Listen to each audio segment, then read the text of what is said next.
Tonight, Christina Carswell hosts an all-new episode of The Lounge.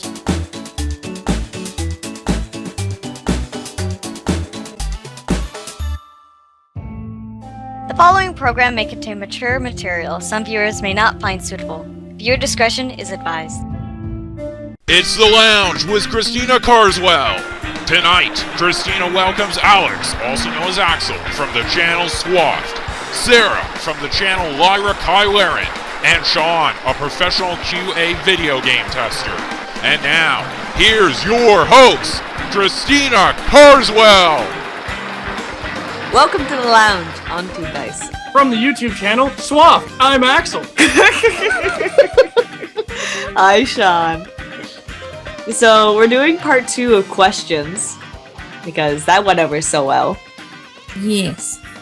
So, the first question I'm going to pose to you guys is, what is one experience that you'd want to experience again for the first time? Sorry, what was that? What is one thing that you'd want to experience again for the first time? I mean, if you were to go with drug addicts, it'd probably be, experiencing the drug for the first time, but... But we're talking about you, Axel. Oh, yeah. I was actually just thinking of that the first time that I tried pot, to be honest, but I'm not... Damn potheads. Am I the only one that had, like, a mediocre time? Like, my first time, I was just like, oh, this is... Like, it just didn't... I guess it didn't hit me as hard as, like, it hits other people, so, like... I blacked out my first time. I've never You greened out?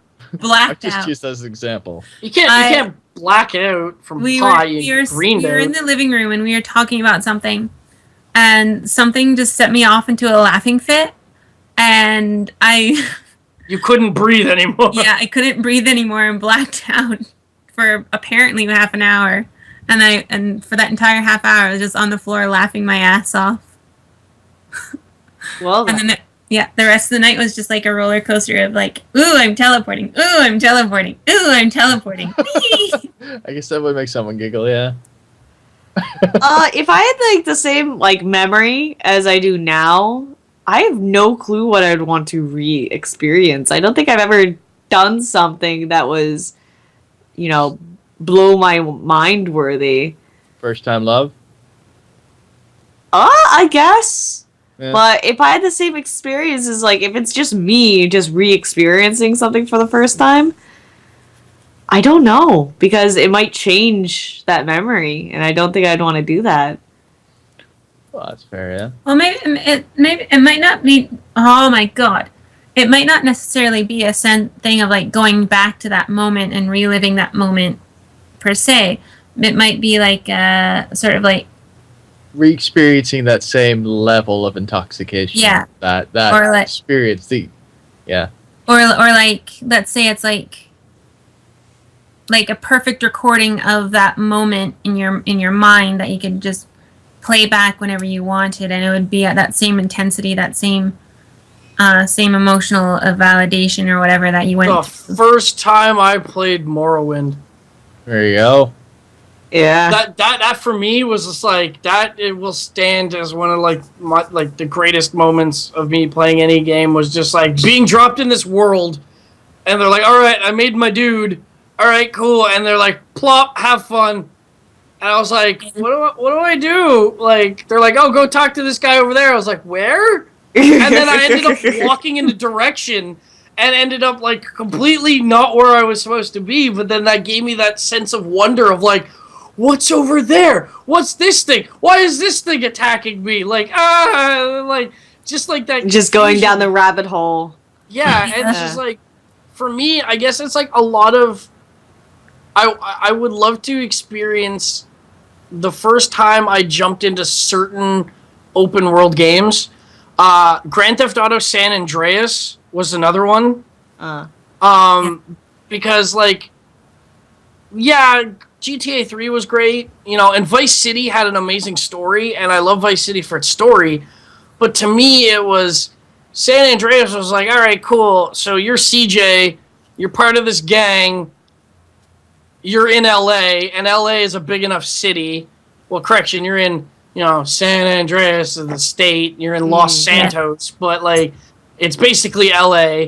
But you could go explore the countryside, and like it was just that sense of like it took GTA to a whole new level for me, and that kind of game. Saints Row 2. Yeah, Saints Row 2. I had that same feeling where it's just like you're just put into the city and you just want to explore the city. That's actually really funny because I think I'd want to re-experience going to new places. Like when I was in Germany or Amsterdam, like being there for the first time and having that rush of just like, ooh, what am I going to find? What am I going to experience? Like that rush of being in a new place. That's a good one, yeah. Yeah, I think I'd wanna experience that again. Just the excitement of being somewhere new. Yeah, that's good. Alex, did you think of one? No, I think that pretty much covered it all. It's just the wonder of experiencing something new and being unfamiliar with it is really a good summary of what I think all of us really wish to experience once more. That's fair. Typical drudgery of our lives just eventually sort of dull it out, and you don't realize that's exactly what we're looking for. Just the excitement of it. Yeah. Okay, so I got something on the complete opposite spectrum of what noise stresses you out when you hear it? There's an emergency, Axel. You have to deal with it. Sarah? When the baggage belts start beeping at work. Yeah. That stresses you out? Yeah, especially since we're almost always understaffed now. Yeah. Oh, that's not nice. I'm supposed to be sitting in the office watching the belt system and telling people to do shit, but being understaffed, I have to end up going to do shit because all the new people don't know crap. That's fair. Sean? As someone who suffers from tinnitus, the sound of tinnitus. I know this sound. And like I do not know this sound. You don't want to. Picture a very, very, very, very small mosquito that's trapped in your ear. Oh, that ear ringing. Okay, yeah. Yeah, that's tinnitus, is ringing in the ears. But like, it's either that or to me, the sound of what I like to call styrofoam snow. That like weird kind of harsh sounding styrofoamy crunching noise when you step on certain snow. That's just like it just irks me. Yeah. But does it stress you out? If I'm walking in if that's all I hear for like 5-10 minutes, yeah, it'll stress me out after a while. But definitely, yeah. The sound of tinnitus just after a while is just like it just gets at you and you can't escape it because it's inside your own head and it's just like go away. Yeah, I but get it's that just this sometimes high too. pitch, just like and it's just like it just comes out of nowhere. yeah. Just comes out of nowhere and just bothers you. Actually. Well, or like when your ear pops at the same time. People can suffer from like acute tinnitus, where it's just like if you go to a rock concert or if you listen to music loudly for a certain period of time, it's going to leave a ringing in your ears. That's if you different. sit in a room that's really quiet for long periods of time. I just thought that was just my ears trying to entertain me. No, that's tinnitus. That's yeah. Most people just suffer from an acute or like a very minor version of it now because like everyone's listening to music all the goddamn time with like earbuds and headphones or whatever. Yeah. So usually people get like small amounts of it, but I think me and Sean more of like a commonly. Oh, it happens a lot for you guys? It happens a lot for me, like at least once a day for me. Yeah, once a day. Oh. But That's why, I've been to too I many constantly, concerts. oh yeah, same here. I've been to way too many metal concerts, but like, it's, for me, it's, I try and at least have like background noise, whether it's just like a video playing out of my speakers, or if I'm in the living room, I try and, have something playing. Like even if I'm not directly watching the movie, just so that there's sound. Like if I want to read a book or something on my couch, I just always have sound in the background. Or like if I'm sitting on my computer for a long time, I'm always either trying to watch a video or at least have like a podcast or something playing in the background so that I can hear something, so that it doesn't immediately kick into the high screech of death. See, for me, like when it happens to me, I have to pause whatever I'm listening to because it will just drown it out and I won't be able to hear it. So I just have to like sit there and wait for it to go away. It's Really? annoying. It's really annoying. Mine flares up if it's any silence. Yeah, mine just random. I can't control it. It just happens. I think aside from that, 'cause I've had minor cases of that as well. I wouldn't say nails on a chalkboard, but my own nails on a chalkboard. Oh God, yeah. Just that feeling in your fingers, and then it's just like, then you can feel it in your head, and then it lingers, and it's just like, Yeah. Oh, that's a gross feeling. Yeah. Ugh. Okay, I agree with you on that one. yeah. Ah. Just even talking about that disturbs people. It does, because everyone knows what that feels like or sounds, and they're just like, it's like teeth grinding, you know? Yeah. Well, that's the funny part, right? Someone would say it's the sound of it, but no, it's the feeling of it. Whenever someone does that, like I can feel it in my bones. Yeah. It's just gross. One thing with me that stresses me out, it's like not anything particular, but I'll be home alone and then I'll hear like the house creak. Like it sounds like someone's like upstairs or something like that, and then all of a sudden I'm just like stiff, and it's just like, it's just a house, calm down. Yeah, you're thinking like ghosts or like strangers or something. Mostly someone might be breaking into my house, usually. Yeah. Like, my roommate gets home really late at night, like 11 or so. So I'll hear like someone fiddling at the door, and I'll be like really stretched out. I'm just like, I thought he was home already. Who's at the door? Who's at the door? Who's at the door? Yeah. Just don't roll over. Don't do that. I'm alone in the house right now. I love you. I can come protect you. I'm in my house too. Okay, I'm just gonna go to the next question because I want to stop thinking about this. So I'll keep you company. What were you most excited for, but that you were only to be let down by it? Ooh. So like you got really hyped and then got let down by the results. Duke Nukem Forever. Star Trek Online. Okay, that's fair. Duke fucking Nukem Forever. I had my pre-order at EB Games, or then GameStop, for, I think I had my pre-order for like 6 years when they second announced it. Yeah. And then they're like, oh, you're going to put it out. I'm like, yeah. And then I pre-ordered it. Then nothing happened for like 5 years. And then they're like, it's coming out again. And I was like, oh! And I got super hyped about it. And then it came out and it was just a big old pile of meh. See, I wasn't surprised by that, to be honest. Now, given that... I let the hype get to me, though. Yeah. Now I have learned my lesson. And myself. ever since then, I do not let the hype. But that was one game, because Duke Nukem to me was one of those games that just... It's part of who I am. Like, everyone has those games where, like, you know, that this game shaped them, or this game was, like, one of their most memorable games as a kid. Like, Duke Nukem 3D, I played that game so much on, like, my first computer, and I love that game.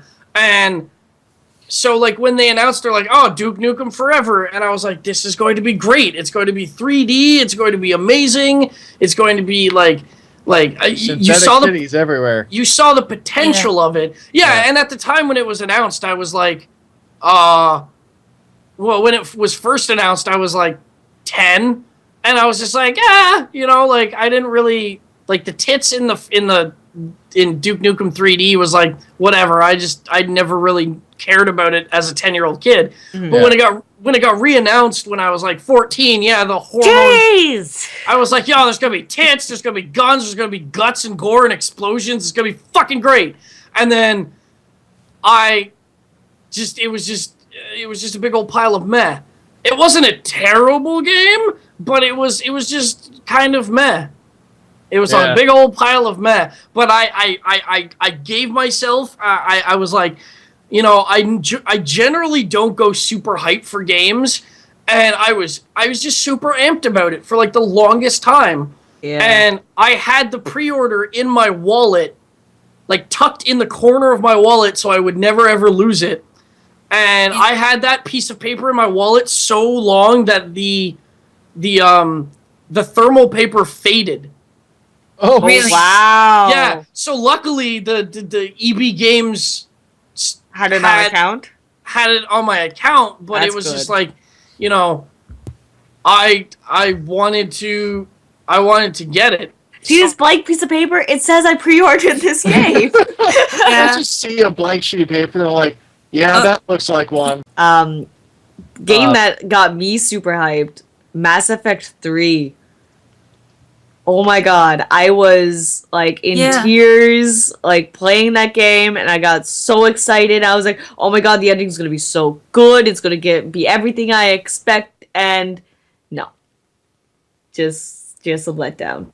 I've had to build up a tolerance to hype, mostly because I end up hyping myself out for all the wrong reasons. So you're just getting too hyped that you just like clonk out?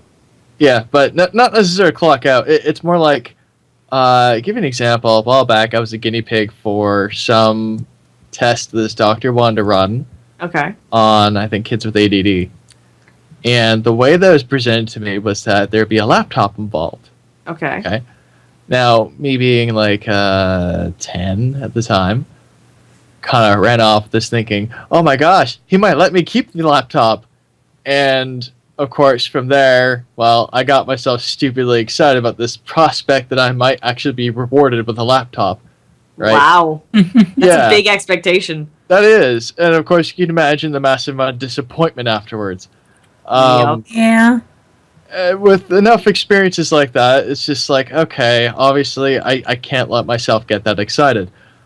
The side effect of that is that when I come across a marketing department or any kind of individual who tries to get me hyped up to buy their shit, it doesn't work. Because then you remember the laptop and you're just like, no, that was a bad experience. Let's not go there. I'm an anti-hype engine. So, yeah, that just doesn't work on me. Sure. I think at this point, though, I think we're ready for another question unless everyone else has other stuff to talk about. No, I think I got a good one unless Sarah wants to add in. Well, what I was going to say about mine was Star Trek Online. Mm-hmm. Was I got so hyped for it that I even bought the $200 lifetime subscription to the game. Wow. Yeah. I actually rather convinced my parents to pay for it for me. Oh. Oh my god. I played the game through all the way up to level cap, but then that was where the point... when I first started the game, I was disappointed in the way that the space combat was done, but not overly disappointed. And then, but as I progressed through the game, it just sort of came more and more to realize that there was not any end game to speak of. And At least not yet. yeah, and so I tagged along, waited for the end game to come, but nothing. And then it started becoming free to play, and then cash shop and pay to win, and it's like, okay. It almost killed my interest in Star Trek, pretty much. Wow. Yeah, but that's how disappointed I was with Star Trek Online. That's it. To buy a lifetime subscription, that's some commitment. Yeah. I thought it was going to be the MMO that I was going to stick with for a long time. That didn't turn out to be the case. Okay, so I got we'll end on this question, I guess. What is something you go out of your way to avoid? Out of my way to avoid. Personally, for me, I do not like personal contact. I don't like people touching me. I don't like touching other people. It's just something that I will go out of my way to just try not to do. Even on the bus, I don't like rubbing up against people or whatever, so I'll go out of my way to try to remove myself from those situations. Like, I'll hug, like, friends or whatever, or, like, family members, or high-five people that I know, but people that I don't know. Okay, I don't yeah. like touching whatsoever. Even people like I do know, I'll like have contact to a minimum. But Yeah, that's something I go out of my way to accomplish. Yeah. I can to understand avoid. that. I don't like the idea of touching people I don't know because it's don't know where they've been. Mm-hmm. Kind of idea. What was something you think that you like go out of your way to avoid? Yeah, that's what I'm trying to think of. Well, I Yeah. think a couple of things that I tend to try and avoid is, I wouldn't say, I can't use the word engagement, but it's just more like, how do I put it? Confrontation. That's it. Okay. Yeah. Yeah. So you There's- go out of your way to avoid conflict. Yes. If I can dodge as much as possible. Otherwise, it's like if I know that I have to engage in conflict at that moment, I guess I'll stand my ground. But it's, so long enough to just let them stop. So you're like a dodge master. You're just like, nope. Yes. Sean, do you have anything that you avoid In public? in public or personal? It's just something that you go out of your way to not do. Oh, I just generally don't give a fuck. I like bumping into people on buses. Like, if it's my fault where I'm not looking, I'll say sorry. But like, if they bump into me, I'll just be like, "Hey, you're a fucking asshole." So it could also be like topics that you don't want to talk about. I'll talk or- about anything. Like that's the thing is like I embrace controversy, so I don't shy away from it. Like if I believe that if people don't want to talk about it, it's because either they don't know enough to talk about it, or they are hiding behind some sort of guise where it's just like I don't like it or it doesn't fit in my attitude of society, and they go, well, I don't want to talk about it. It's like, okay, cool. Well, then you don't want to talk about it, but I still want to talk about it. So like there's nothing I really shy away from. Like there's things I just generally don't talk about because it's just, there's no real proper, time to bring it up. Like there's a time and a place for everything basically. And so like I don't go out of my way to mention those things, but I don't shy away from anything either.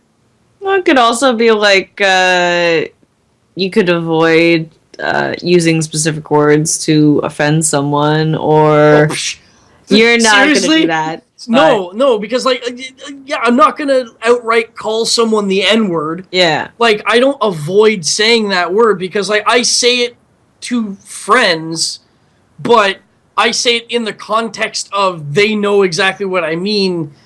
My pal, my bro. Yeah, it's just like it's just like I've time and time again I've said the N-word, but it's just like it's like, what's up, nigga? It's just like that's just how it flows. And in those contexts, I don't see the hate in the word, but like I'm not immediately gonna call someone and be like, "You're a nigger," like just like right to their face. Like that's just Wow. stupid. That's going a little far. Exactly, right? So like I don't say that. So, because like don't I think have anyone no should. I have no reason to. So like that's where it's just like I don't like I don't shy away from those words because people think like, or not people think, but not because they are bad words. It's because I have no context to use it in. It's the same way as I have opinions that I don't shy away from because people think that they're offensive to them, because sadly enough, in this day and age, you can't go anywhere without offending anyone. So, Yeah, that's fair. Yeah. you Okay. sneeze and someone gets offended. So it's just like, I just generally, I'm of those people where it's just like, I'll do me, you do you, And we'll be happy. and we'll try and get along, but if you hate on me because I have an opinion a certain way, then we're not going to get along, period, because I'll listen to what you have to say. I might not agree with it, and I will certainly defend your right to say it, but that doesn't mean I have to sugarcoat when talking to you. And I'm not a fan of people who who shy away from things because it's icky to them, or like they don't understand it and stuff like that. It's like, yeah, like having your own personal space and not wanting people to, to enter it, that's fine. That's your bag. Like, again, I am a person who has ridden public transit for the past 6 years, and I've been sandwiched up against sweaty people. I've been sandwiched up against smelly people. Like, I've had the drunk people who smell like a vodka bar. Like, it's just, unfortunately, that's just the nature of you going out into public. You're going to run into unsavory people. It's gonna happen. It's gonna happen, and you either have to adopt this attitude of not giving a fuck, or just kind of like learn to put up with it for that instance. I'm not saying you have to go around, hugging every homeless person, or kissing every, fat sweaty person. It's just like, no, it's like, don't do that. Don't get offended for being. But just like, if someone else is trying to mind their own business, and something that they do happens to, like, if someone smells, that might not be their fault necessarily. They could work a shitty job where they just smell like that, and they're on their way home. They're going to take a shower when they get home, but they can't control how they smell until they get home. That's fair. Right? Like, so I just generally don't judge people ahead of time. No, that's fair. So I tend to incorporate that into my own life, where it's just like, I don't shy away from anything because I don't judge people, so people shouldn't necessarily have to judge me. I understand that's not the way the world works. That's not going to happen 100% of the time. Because people are going to judge me based on anything, right? Like, people judge me the way I dress, the way I look, the way I act, the way I sound, the opinions I have. They judge me on every single aspect of my life, but I don't let that get to me, because someone can judge you, but that doesn't necessarily make their point true. Mm-hmm. So who's to say, like, my judgment of people, off the cuff judgment, might be incorrect about someone, so they're incorrect about me. And that's happened plenty of times in my own life. Yeah, where it's like someone's made a comment about me or made a judgment about me, and I'll be like, well, you're fine to have that judgment, but you're fucking wrong. Like, like, try again, asshole. Like, yeah. And it's just like, I've always got that, and it never really bothered me, because it's just like, it's opinions at that point. So I'm going to do a lightning round. So, one answer. No rants. I know me and Sean are bad at this. But here's the question. I'll let you think about it for a second as I answer. But what is something that only works in movies? And one thing that I have a pet peeve about is fucking romance movies, kissing or dancing in the rain. That shit doesn't work in real life. You're going to get a cold. You're going to feel gross. Like, it's not going to be that happy-go-lucky moment where you're, like, found each other in the rain and you're kissing and you're this. You're going to feel gross after. It's not going to be happy-go-lucky times. Well, you feel good in the moment. Bullshit! I would feel gross. That's because you're someone who doesn't like rain. That's What fair. happened to lightning round? I gave you a moment to talk, to think, Oh, and then okay, talk. so all I get to say is in general. Okay. Alex. Next question. Alex. What? What's your answer? What is something that only works in movies? No, that's generally it, actually. It's just, whether they're like, oh, look, happy romance. This is how life is supposed to work, and marriage, and that sort of stuff. And you realize, no, That's really, not it's how not. It works. No. Sean. You know what else only works in movies? Whitewashing! Yes, that does. Not everyone is white. I'm looking at you, gods of Egypt. Like, seriously, what the fuck? Like, oh, let's just get, Gerard Butler play an Egyptian guy. Wait, what? He even still talks like, he even still talks in his Scottish, like, natural Scottish accent. And it's like, why? Oh. Change that. Just hire some people. Like, God damn it, Hollywood. Like, just hire Wait. I know people. another thing that only works in movies. Leonardo DiCaprio when he's wet. Oh. What? No, I was gonna go a little bit more graphic in the whole sex scene where they tear each other's clothes off without any problems. It just goes rip. Oh my yeah. god, if someone did that to me, I'd be like, you're fucking paying for that. Oh god, That yeah. shit was expensive.